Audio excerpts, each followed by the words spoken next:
13 number कमरा। एक सच्ची डरावनी कहानी। यह कहानी एक सरकारी हॉस्टल की है। एक ऐसी जगह जहां नए स्टूडेंट्स बड़े सपने लेकर आते हैं, लेकिन कुछ कमरों में सपनों की जगह डर, चीखें और मौत छुपी होती है। ये बात साल 2013 की है।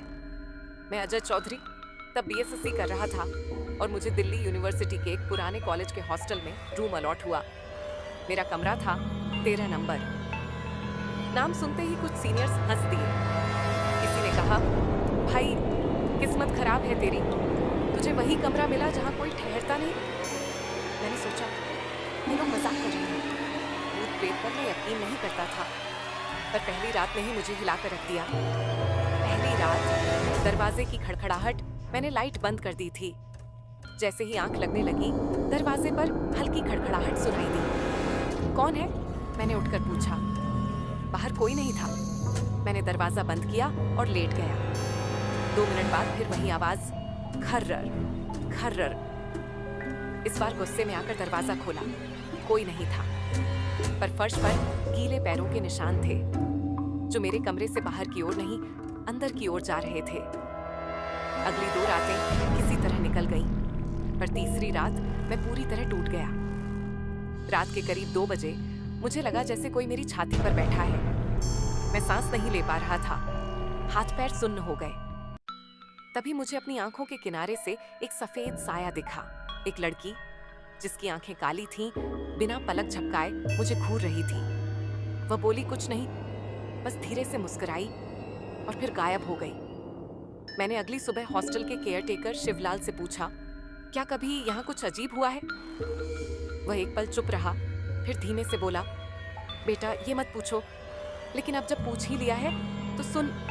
6 साल पहले इसी कमरे में एक लड़की रहती थी, तन्वी नाम की। साइकोलॉजी की स्टूडेंट थी, बहुत तेज। पर एक दिन उसने खुद को पंखे से लटका लिया। क्यों? मैंने घबरा कर पूछा। कहते हैं कोई अंदरूनी डर खा गया था उसे। वो अक्सर कहती थी, कोई है जो हर रात मेरे बालों को सहलाता है, कोई जो दीवार से निकलता है, कोई जो मेरी आत्मा के अंदर घुस गया है। 13 नंबर कमरे की आत्मा। तन्वी की मौत के बाद इस कमरे में जो भी रहा, पागल हुआ, डर गया या भाग गया। किसी ने अपनी स्किन पर खुद के नाम खुदे पाए, किसी ने रात को किसी के फुसफुसाने की आवाजें सुनी, किसी को अपनी जुबान पर सिलाई महसूस हुई, जैसे कोई बोलने ही ना दे। मैंने सोचा ये सब भ्रम है, लेकिन फिर आया वो दिन जब मुझे महसूस हुआ कि अब मैं खुद भी वैसा ही कुछ बनता जा रहा हूँ। एक रात मुझे नींद में एक सपना आया।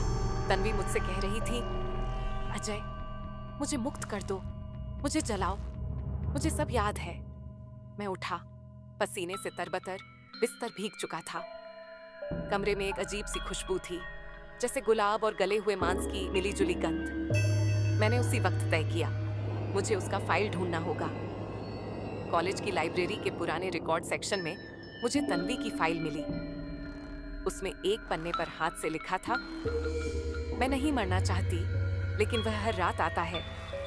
दीवार में छुपा हुआ वो इंसान नहीं, एक परछाई है, और अब वो मुझ में समा गया है। उस पन्ने पर खून के छींटे भी थे। मैंने उस रात कमरे में पूजा रखी, हनुमान चालीसा बजाई।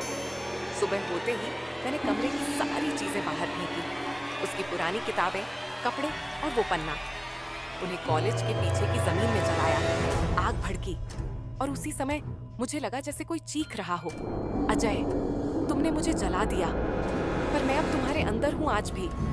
उसके बाद मैंने वो हॉस्टल छोड़ दिया, लेकिन कभी कभी जब रात के समय अकेला होता हूँ तो मुझे लगता है वो फिर से मेरे कमरे के दरवाजे पर खड़ी है। 13 नंबर कमरा अब भी वही है, और कहते हैं जो वहां जाता है वो दोबारा कभी पहले जैसा नहीं लौटता। अगर आपको ये कहानी डरावनी लगी हो तो चैनल को सब्सक्राइब करें। अगली कहानी और भी भयानक होगी।